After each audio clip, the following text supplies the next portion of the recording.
नमस्कार, स्वागत है आप सभी का भारत टीवी लाइव में। आपके साथ मैं हूं अंजलि त्यागी। आइए खबरों की शुरुआत करते हैं। भोपाल मध्य प्रदेश के मुख्यमंत्री मोहन यादव ने कहा, आपातकाल दिवस एक काला धब्बा है, गणतंत्र के मुंह पर तमाचा है। कांग्रेस ने 1975 में 25-26 जून की रात को आज ही के दिन आपातकाल का ये कलंक लगाया था।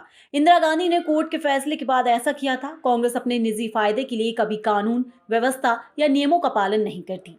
आज ग्वालियर में कांग्रेस के साथी बाबा साहब अम्बेडकर के लिए घड़ियाली आंसू बहा रहे हैं। बेहतर होगा कि वे कांग्रेस के पिछले पापों के लिए माफी मांगे।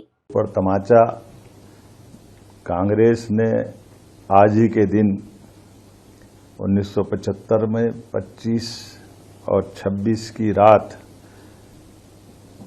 ये जो कलंक लगाया था, इंदिरा गांधी जी ने अपने चुनाव हारने के बाद कोर्ट के द्वारा दिए गए निर्णय के परिप्रेक्ष्य में, चूंकि कोर्ट ने उनके चुनाव का योग्य बताते हुए राजनारायण जी को विजय श्री देने का निर्णय सुनाया था। लेकिन जैसा कि होता आया, कांग्रेस हमेशा अपने व्यक्तिगत स्वार्थ के लिए कानून, संविधान, व्यवस्था, किसी नियम को नहीं पालन करती है। और अंबेडकर जी के लिए आज ग्वालियर में कांग्रेस के मित्र घड़ियाली आंसू बहा रहे हैं।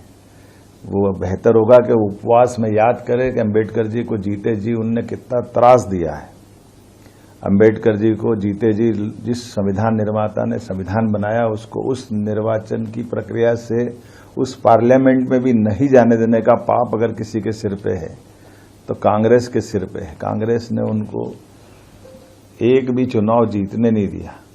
उपचुनाव जब उनके दो पार्टी के जीते, एक उपचुनाव में उनके सदस्य ने इस्तीफा देकर उनको निर्वाचन का मौका दिया, तो प्रधानमंत्री रहते हुए तत्कालीन प्रधानमंत्री श्रीमान जवाहरलाल नेहरू उस उपचुनाव में भी प्रचार करने गए और वहां पर भी उनकी आत्मा उनको हरा करके मानी।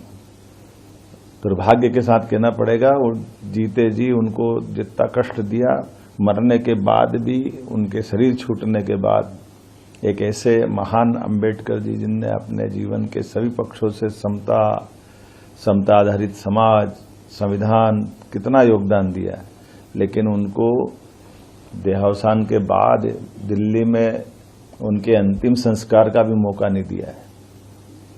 मजबूरी में उनकी उस मृत शरीर को लेकर के हवाई जहाज से बंबई जाना पड़ा, और उससे बढ़कर के कांग्रेस के लोगों ने अन्याय करते हुए उस विमान के किराए का वसूली भी उनकी पत्नी से की।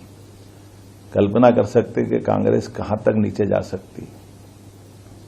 जीते जी उनको काम नहीं करने देती है, जीते जी उनके कष्ट बढ़ाती है, हारने के मजबूर करती है, शरीर छूटने के बाद जलाने का मौका नहीं देती है। जिस विमान से ले जाते हैं उस विमान का किराया उनकी पत्नी से वसूल करती। तो आज का दिन अच्छा है, ग्वालियर में कांग्रेसी मित्र उपवास कर रहे हैं। बेहतर होगा कि वो अपने उस कांग्रेस के अतीत के पापों की क्षमा प्रार्थना करें। और ये जो पूरा घटनाक्रम अंबेडकर जी के प्रतिमा को लेकर के ये पूरा संकट खड़ा किसने खड़ा किया? कांग्रेस ने पहले विरोध किया, और कांग्रेस ही आज बजाय ये कोर्ट में, हाई कोर्ट के चीफ जस्टिस की कमेटी के पास जाए, उनसे वहां निवेदन करे कि हाँ आप जल्दी निराकरण करो, हमारा पक्ष सुनो, लेकिन बजाय वहां करने के वोट की राजनीति करने, ग्वालियर में जनता को मूर्ख बनाने आए। जनता सब जानती है, और बहुत अच्छा संयोग है। जिस दिन वो संविधान की आत्मा रोई थी, संविधान के साथ अन्याय करा था कांग्रेस ने, उस दिन उन्हें उपवास करते हुए ये दोनों झूठ के पर्दे खुलेंगे। अंबेडकर जी के साथ उनके द्वारा किया गया अन्याय, और संविधान के साथ, संविधान में संशोधन 42वां और 39वां, जिसके आधार पर इंदिरा गांधी जी ने अपने आप को प्रधानमंत्री पद को सभी न्यायालयीन कार्रवाई से ऊपर मान लिया था। ऐसा तो कभी हुआ ही नहीं, जिसको सहायोग कमीशन ने बाद में सिद्ध किया कि हाँ ये गलत हुआ है 1978 में, कि आपातकाल भी गलत था और ये संविधान का संशोधन ही गलत है। इससे बढ़कर क्या होगा? तो बेहतर होगा कांग्रेस अपनी आत्मा के अंदर टटोले और लोकतंत्र की भावनाओं को जाने। जनता इसीलिए उनको घर बिठाती है, और ऐसी हरकतों से और जनता की निगाह में वो नीचे गिर रहे हैं। फिलहाल खबरों में बस इतना ही। बने रहिए भारत टीवी लाइव के साथ। नमस्कार।